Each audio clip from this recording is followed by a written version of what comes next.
18h30 au micro de Radio Campus Lorraine. On passe des NJP jusqu'à l'ouvre-boîte. L'ouvre-boîte du Pile. Chaque semaine, on s'interroge sur comment entreprendre et surtout...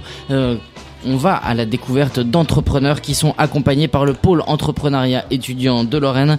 Aujourd'hui, pour ce premier focus, il a choisi de se prêter au jeu de l'interview. Il s'agit de Maxime Kaufmann et qui a lancé Nancy Curieux en 2016. On va parler et de Nancy Curieux et de ta démarche entrepreneuriale pendant une demi-heure. Vous êtes sur Radio Campus Lorraine.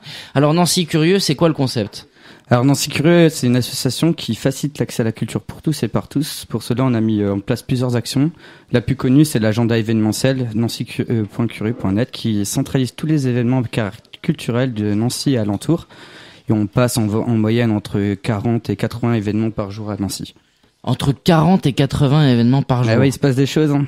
Non, il se passe des choses, mais c'est surtout que c'est du boulot à référencer tout ça. Ouais, comment ça marche ? C'est on va dire il y a à peu près 40% des structures qui se référencent eux-mêmes, parce que c'est le site internet, il est collaboratif, c'est-à-dire que n'importe qui peut annoncer son événement gratuitement. Et en plus de ça, nous on est des petits on rôde et on essaie de trouver tous les événements qui se passent. Voilà. Qu'est-ce qui t'a amené à te lancer dans ce genre d'entreprise au sens large du terme ? Alors en gros, au début on est parti à 4 personnes. Et ça vient d'un manque, c'est que nous avant Nancy Curieux, on devait regarder sur 4-5 agendas événementiels différents et de les centraliser nous-mêmes, voilà, pour se programmer sa semaine en culture, etc. Et du coup, on s'est dit pourquoi pas mettre en place un site internet qui référence tout ça à notre place. Alors il y a d'autres sites qui par le passé existaient ou qui existent encore, des WeMove, des Nancy by Night, des monpetitdoigt.com à l'époque où certainement on était tous les deux minots. Qu'est-ce qui différencie Nancy Curieux de ces autres plateformes ? Alors déjà, ce qui différencie, c'est l'exhaustivité. C'est que nous, on balaye énormément de types de catégories, on va dire, culturelles différentes. On peut aller de la danse ou des soirées. Exemple, c'était la chose unique qui faisait Nancy by Night, par exemple. C'est-à-dire que nous, on a un champ très large et on a vraiment une bonne communication qui nous permet, que le site il s'auto-alimente aussi par lui-même. C'est pas uniquement les soirées où je peux me bourrer la gueule en boîte et... il y a ça aussi, mais il y a un peu de tout, ouais. Ouais, avec modération quand même. On a des volets culturels du coup. Qu'est-ce qu'on entend par culturel à Nancy Curieux ? Qu'est-ce qui rentre dans le champ de votre agenda et de vos Alors c'est activités ? très large parce que nous on se dit pas forcément un agenda culturel, mais un agenda événementiel où on va mettre, on va communiquer tous les événements et à part ça en fait on a quelques garde-fous comme exemple on va pas mettre de cirque ou des événements purement commerciaux, mais tout le reste on le met. Une brocante, vous le mettez ou vous le mettez pas ? Ça on le met, ouais, carrément. Une déambulation de fanfare, vous le mettez ou vous le mettez pas ? Complètement. Une exposition ? Complètement, oui, bien sûr. C'est chiant une exposition. Ouais, ça va, il y en a 30 par jour, c'est cool. Comment, moi, en tant que consommateur de ce genre d'agenda, je peux réussir à trier en fonction de mes goûts et de mes envies? Alors en fait sur le site internet on a à peu près 9 rubriques et 80 sous-rubriques, voilà, qui va pointer exemple des concerts de hip-hop ou des ateliers. Voilà, on peut aller vraiment loin dans le choix et dans le filtre, et du coup pour ça c'est même si on a énormément d'événements, avec ces filtres là ça nous permet de trouver facilement ce qu'on cherche. Et si j'ai pas envie d'aller jusqu'au site et de recevoir des infos régulièrement, je peux m'inscrire sur un truc et recevoir des infos ? Non, non, on passe tout sur le site de base. C'est quoi ? C'est pour avoir du trafic ? Non, c'est juste parce que c'est plus simple. On va pas s'amuser à envoyer, 80 événements par jour à des gens alors qu'il y a déjà tout qui est fait sur le site internet. Donc l'idée c'est de leur donner la dynamique de venir sur le site. C'est ça, ouais. Mais en plus de ça, voilà, on a une page Nancy Curieux, voilà, qui est assez bien suivie sur Facebook. Et après sur les partenariats ou sur les grosses activités à Nancy, on le poste et on le met en avant, quoi. Partenariat, ça c'est un mot important. Comment ça fonctionne les partenariats à Nancy Curieux ? Nous on est en partenariat avec la plupart d'organisateurs de grands événements à Nancy, ouais, alentour, c'est-à-dire ça va des plus petits aux plus grands.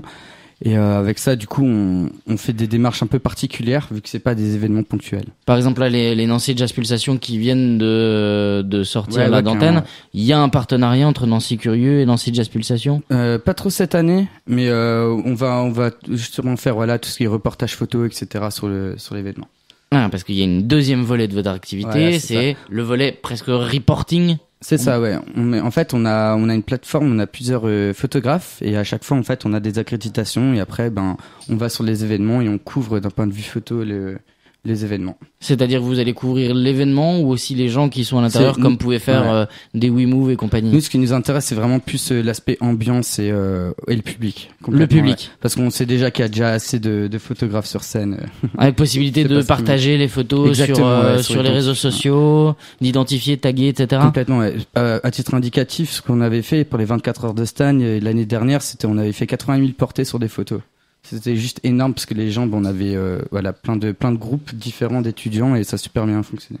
Mais alors, comment ça marche? Qui fait partie de Nancy Curieux? Il y a toi, mais qui est alors, en gros, nous, ce autour de toi? Nous, ce qu'on cherche, c'est pas d'être énormément. L'objectif, en fait, c'est d'être complémentaire. On a un technicien, un graphiste, une personne qui gère la déco, on a des personnes qui sont plus dans tout ce qui est plan stratégique ou tout ce qui est en mode collaboration au niveau des idées, etc. Ok, là on a une logique, on y retrouve presque une logique de start-up. Ouais, complètement. Ouais. Pour autant, votre statut est associatif. Ouais. Pourquoi ce choix? Alors pourquoi associatif? Parce que nous, notre but déjà, c'est de faciliter l'accès à la culture pour tous et par tous. Et aussi, nous, on a réorganisé l'Épicurieux Festival l'année dernière, qui a fait 2400 entrées. On a invité 154 artistes de la région. Et ça, c'est des modèles ou des événements qu'on peut faire. Alors, en ayant, on va dire, ce statut associatif, qui est beaucoup plus compliqué avec le statut de micro-entreprise ou de SAS, par exemple. Mais c'est aussi beaucoup plus compliqué d'avoir une boutique qui tourne en termes de chiffre d'affaires, de tout ça. Comment ça fonctionne et comment ça peut fonctionner un truc comme Nancy Curieux? Alors là, pour l'instant, on n'a pas encore de réel modèle économique, parce que là, ce qui nous intéresse, c'est vraiment l'action. Et après... Voilà, nous, notre objectif, ça sera de financer un poste et des services civiques très prochainement. Parce qu'un site internet, un serveur, ça coûte etc. Pas grand-chose, ça. Bah oui, c'est quasiment gratuit en fait pour nous parce qu'en fait, si vous voulez, nous le code, c'est important de le dire, mais le site internet, il existe aussi à Metz, à Strasbourg, à Mulhouse et à Colmar. Ok, et ça c'est piloté par d'autres personnes. Il y a un système de fédération. Voilà, il y a un système de fédération. C'est comme on va dire des sortes de mini filiales, on va dire quoi, et on partage tous le même code. C'est-à-dire qu'on se réunit pour débattre sur quelle rubrique on va mettre, etc. Voilà, pour avoir une stratégie commune ensemble. Et ça a commencé où? Ça a commencé à Strasbourg il y a plus de 10 ans. Il y a plus de 10 ans? Ouais. Et ici, depuis 2016, ça fait quoi, 1 an et demi? Ouais, là, ça fait 1 an et 8 mois. 1 an et 8 mois. Et en 1 an et 8 mois, là, on est devenu le premier agenda événementiel parce qu'on a plus de 23 000 visites par mois. Voilà, sur une ville de la taille de Nancy, c'est super important. Et en tout cas, ça tourne bien et surtout l'Épicurieux Festival, il a super bien cartonné et là, on va le remettre pour l'année prochaine. Alors, sur ce volet, on retourne sur le volet économique. Ok, un serveur, ça coûte rien, mais il faut quand même un petit peu pour payer le 3 fois rien. Après, nous, on a un système, on fait les adhésions. Après, quand on organise des événements, on a quand même récolté d'argent. Et là, on va sûrement mettre en place, on va dire, des partenariats un peu plus pointilleux au niveau des lieux pour leur protéger un sort de packaging de services pour faire des promotions, etc. Il peut y avoir une mise en avant supplémentaire. Voilà, mais tout en ayant, on va dire, un certain... comment je veux dire ça ? Avec une certaine éthique. Voilà, c'est ça, une certaine éthique. On va pas mettre, exemple, les cirques ou des événements purement commerciaux en avant, quoi. On va éviter, comme pour la fête de la musique, où finalement tout le monde peut s'installer, mais finalement c'est que les grosses boîtes de nuit qui peuvent avoir la place. Ouais, c'est ça. Ok. On va faire une petite pause musicale et d'ici quelques instants, on va s'intéresser à la démarche entrepreneuriale, les différentes étapes que tu as franchies avec le PIL. On propose une petite nouveauté en attendant sur Radio Campus Lorraine, Yoshi D Original, Up Down. Vous êtes sur Radio Campus Lorraine et il est presque 18h45. Vous êtes de retour sur Radio Campus Lorraine, Yoshi D Original, il est 18h45 et vous écoutez l'ouvre-boîte du PIL. On est avec Nancy Curieux, avec Maxime, un des cofondateurs. Ouais, c'est ça, ouais. Pas fondateur tout seul. Non, on était 4, ouais. Vous étiez 4.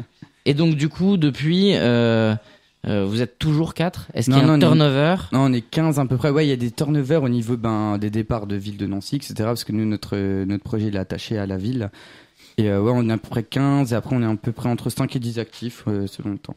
Et du coup, toi, tu as choisi de te faire accompagner par le PIL. Comment ça s'est fait? Alors, comment ça s'est fait? C'est que moi, j'ai fait une école d'ingénieur dans l'énergie en apprentissage pendant 3 ans. Je l'ai validé et pendant ce temps-là, en fait, nous, on avait déjà cofondé la structure. École d'ingénieur dans l'énergie, et là, Ouais. tu montes une structure plutôt culturelle. Ouais, complètement en culture et en communication, complètement, ouais. Ben, en fait, après ça, moi, j'ai fait un master 2 en entrepreneuriat et développement d'activité, du coup, à l'IAU de Metz. Et le stage, grâce au PIL, en fait, notamment, on peut le réaliser dans sa structure. Voilà. Et du coup, j'ai passé 4-5 mois à plein temps à développer ma structure. Et c'est ce qui nous a permis notamment de recruter un stagiaire et d'organiser les Piqûres Festival 1. Comment on fait pour solliciter le PIL avec son projet Comment toi, t'as poussé la porte du PIL? En fait, quand on est en master en entrepreneuriat, c'est un peu le PIL est un peu lié directement. Mais après, c'est pour les autres étudiants, c'est super simple, c'est une demande et après il y a un rendez-vous et ça se va tout seul, quoi. Alors, entrepreneuriat est suivi au PIL, mais pour autant structure associative. Ouais. Quelles sont les adaptations qu'il y a eu dû avoir avec le PIL par rapport à la structure? Aucune, c'est que on peut aussi entreprendre dans le milieu culturel et dans le milieu associatif, complètement. Mais le but, c'est d'en vivre à un moment donné. Ouais, complètement, ouais. Et comment vous avez envisagé finalement d'en vivre et comment le PIL t'accompagne dans cette démarche-là? Alors déjà, le PIL, ce qu'il a fait très fort, c'est qu'il nous a mis à disposition le paddock. Voilà, c'est Nancy Curieux, là, ça fait depuis le mois de février qu'on a un local au paddock. Et le paddock, c'est l'accélérateur de start-up de Nancy. C'est là où il y a la plupart des startups qui se trouvent à Nancy. Donc et le PIL plus le paddock. Voilà, c'est ça. Double accompagnement. Voilà, finalement. et complètement, ça c'est vraiment génial parce que on fait partie vraiment de l'écosystème du numérique et de l'innovation à Nancy. Et voilà, et ça permet de construire son réseau et d'avancer beaucoup plus vite. Et le but, c'est que toi, tu en vives? Ouais, mais que pendant une période de 2 ans et après c'est de passer sur d'autres projets, je pense. Ouais. Donc en fait, finalement, tu deviens une machine entrepreneuriale. Ouais, complètement, ouais. C'est vraiment mon objectif. L'objectif de Nancy Curieux, l'objectif ultime, ça serait quoi? Ah, ça, je le dis un petit peu comme ça, mais ça serait de détenir un lieu associatif ou sur un modèle coopératif qui sera un accélérateur d'initiatives culturelles. C'est-à-dire, ça serait beaucoup porté sur la diffusion, programmée et coprogrammée avec les acteurs culturels locaux.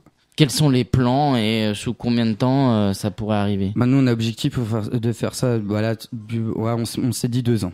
2 ans. Ouais, parce que c'est vraiment des gros dossiers à porter et c'est vraiment, nous, on essaie vraiment d'avoir une grosse dimension et ça va prendre un peu de temps. Ouais. Il y a déjà des pistes, il y a déjà des choses qui sont amorcées dans ce sens-là? Ouais, complètement. On a déjà la vision, d'un point de vue, tout ce qui est niveau concept et tout, ça a déjà bien évolué. Et là, du coup, on va se mettre en mode, on attend déjà, en fait, les retombées de l'Épicureux 2, parce que là, ça va être un gros sujet pour nous et pour la ville aussi. Ça, je pourrais en parler aussi si vous voulez.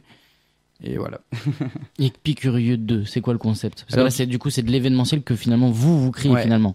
Mais c'est ça, mais aussi on peut aussi montrer que qu'un agenda numérique et collaboratif, il peut aussi après programmer et organiser des gros événements comme ce qu'on a fait pour la première édition et pour la deuxième édition. Ça, je vous le dis, on va miser sur 4 actions et la première c'est l'interdisciplinarité où l'objectif en fait ça sera de faire collaborer les acteurs culturels sur des activités communes.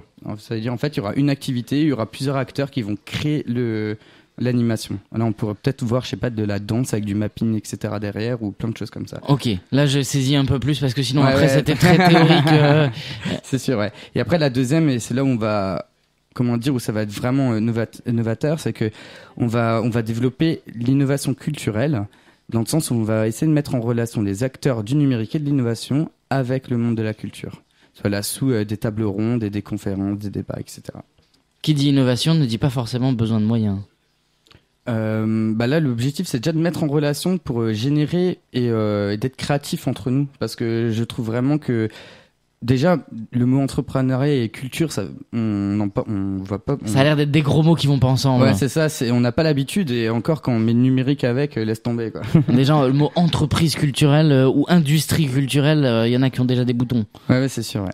Comment on arrive à s'affranchir de ces codes? Bah, je pense déjà c'est de se rencontrer et de faire comment je vais dire ça, c'est de se mettre en concertation dans le sens où je pense qu'on a tous besoin de nous. Voilà, c'est la culture, il faut dire, c'est quand même le deuxième, comment je vais dire ça, où il y a le plus grande valeur ajoutée en fait en France après l'agriculture, je crois. C'est-à-dire c'est quand même un gros poste et Là où on pense que finalement la culture c'est quelque chose qui est à perte, qui coûte de l'argent à l'État. Bah ça coûte de l'argent à l'État, mais ça en crée énormément derrière en fait. Là, on voit tous les lieux culturels, tous les acteurs, tous les artistes, tout le monde de la technique. Même vous aussi, hein. Vous faites aussi un peu partie de la culture, non? Ouais, mais on parle de toi d'abord. Nancy Curieux, et après, une fois que t'as dit d'ici 2 ans, Nancy Curieux, je le laisse vivre et après je pars ailleurs, tu fais quoi? Du coup, moi, ça serait me pencher du coup sur sur le projet de lieu, je pense. Le projet de lieu, voilà. Qui serait indépendant de Nancy Curieux. On sait pas encore, mais il y a une... Comment je vais dire ça, c'est dans la continuité logique, je pense que ça peut être Nancy Curieux qui peut porter ça, dans le sens où on a atteint vraiment un bon réseau, on connaît énormément d'acteurs autour, et voilà, on connaît aussi bien les institutions que le milieu numérique, aussi tous les acteurs culturels. Du coup, je pense on est crédible dans le sens où on a quand même réalisé un gros festival pour une première, tout à prix libre. Et voilà, on a réussi à rentrer nos frères, que c'était un vrai challenge, quoi.